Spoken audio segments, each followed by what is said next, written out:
These days, people do everything online, and kids are definitely not an exception from that. The problem is, the information that you post online and in social media can be used to bully you and to steal your identity. We've brought together two NFL greats, Tiki Barber and Tony Richardson, along with excellent middle school kids, to outline some of the problems and some of the solutions. Well, bullying is so important to our school kids because 90% of them in middle school report being bullied. And it seems like a high number because bullying sometimes is disguised as play or something that's unintentional. Bullying used to be about getting in someone's face and intimidating them, making them feel bad or inadequate. But with the invention of social media and the technology that we've embraced as a society, cyberbullying has become so much more prevalent. Cyberbullying is a very important topic right now because it's affecting a huge percentage of the children that are out there, and it leads to lower attendance in school, lower grades. It affects their confidence. So yeah, obviously, if the traditional bullying, if something's going on, if it's a kid in your school, you tell your parents, march you over to the kid's house, and you sit down and talk about it. But when it's anonymous, it makes it almost impossible to really nail down and see who's behind the cyberbullying. Cyberbullying is very difficult to combat because people don't have to be in front of you to do it. They can do it anonymously. They can do it online, they can do it 24/7, and you won't know where it's coming from, and they can do it from a lot of different places. It's difficult to respond. You feel like you want to delete the message. You feel like it's not really affecting you, but emotionally you get moved by it. I think cyberbullying, which can exist as messages, they can be Instagram posts, they can be tweets, they can be almost anything that's transmitted electronically, are difficult for people to ignore because it's coming right at you on your personal device that you take so much pride in.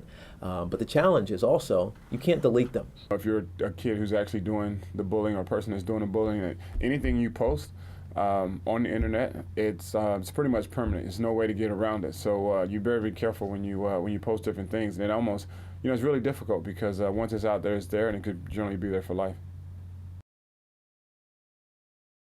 The impacts from being cyberbullied are very severe. They can impact the performance that you have in school. It can also lead to depression.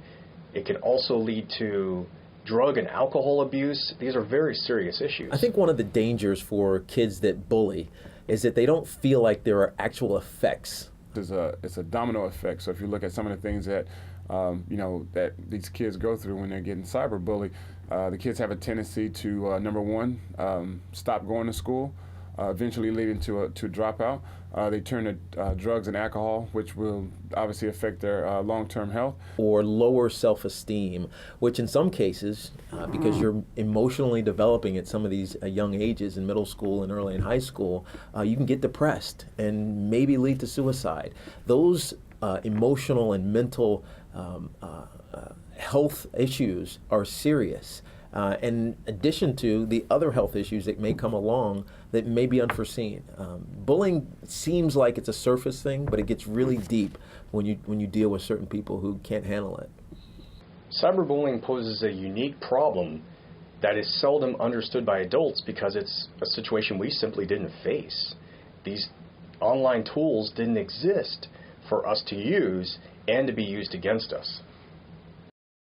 There are a couple of solutions. One is immediate, block a person. Sometimes you call them trolls, block the troll.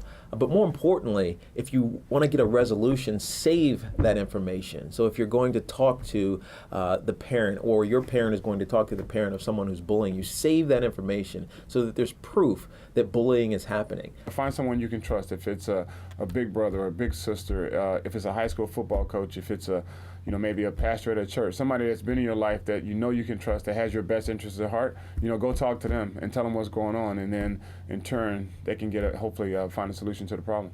It's a perceptual thing, I think, for a kid who's being bullied, why he doesn't report it. 67% of school children believe that a school is going to be ineffective in responding to it, and it comes off to them more as a negative. And I'm ratting out someone in our school, and it gives a negative connotation in addition to what's the actual solution that's going to come from that. The same can be said for parents. About 50% of the kids won't tell their parents for whatever reason. They feel as if they should be tough enough maybe to handle it themselves, or that it'll go away, when in actuality it won't.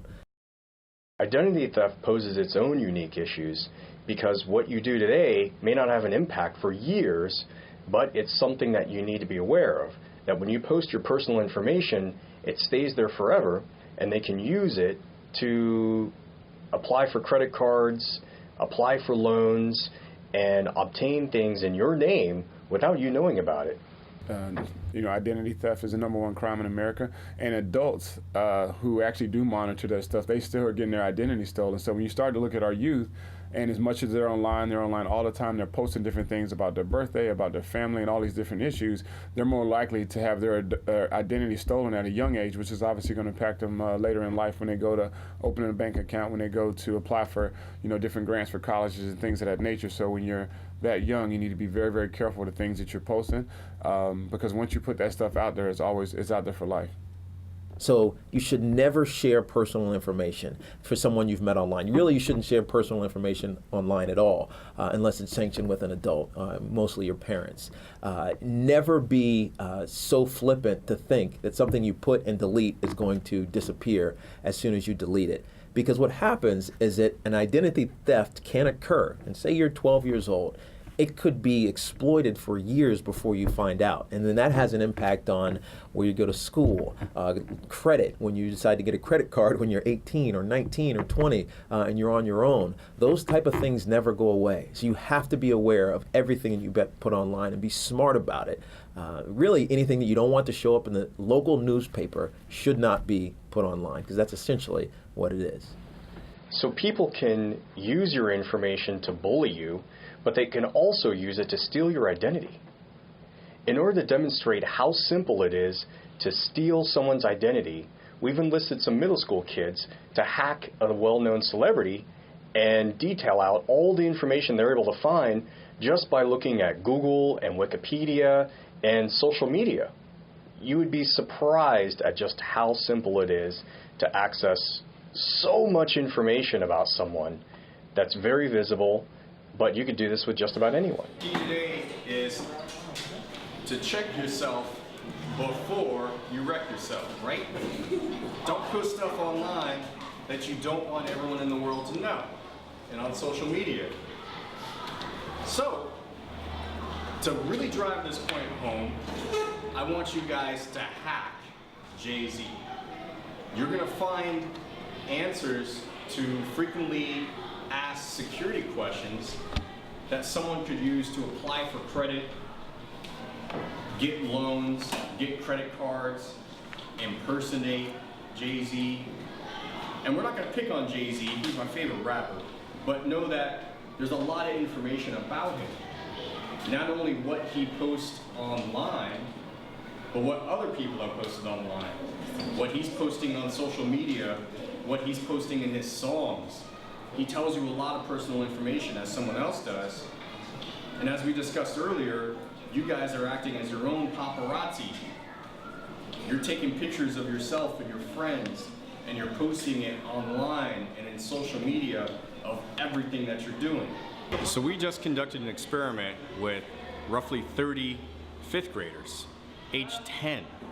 And their goal was to find as much information as they could to essentially hack a celebrity. And the information that they found is pretty amazing. They could find where they've been recently from going on the different social media accounts. They could find what they're doing, their net worth, their addresses. All these sorts of things are online, often posted by the celebrities themselves. And in particular, we gave them the goal of looking up a lot of information and completing a checklist, including social security number, and they were able to do it in 21 minutes. Just over 21 minutes it took for them to essentially have enough information to be able to apply for credit in a celebrity's name. So we really want to make the point of educating kids on that the information that they put online can be used against them to either bully them or to steal their identity and apply for lines of credit and ruin their future before it even starts. If we can teach middle school kids to hack someone, think of what a trained professional can do. The CEO of LifeLock had his information stolen at least 13 times. So you have to take steps to make sure that this doesn't happen to you, which includes credit blocking and also telling an adult if you're the victim of cyberbullying.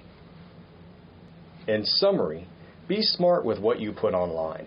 Cyber attacks are growing at an alarming rate, in part because it's so easy to get access to someone's information, especially when they post it online, where it lives forever.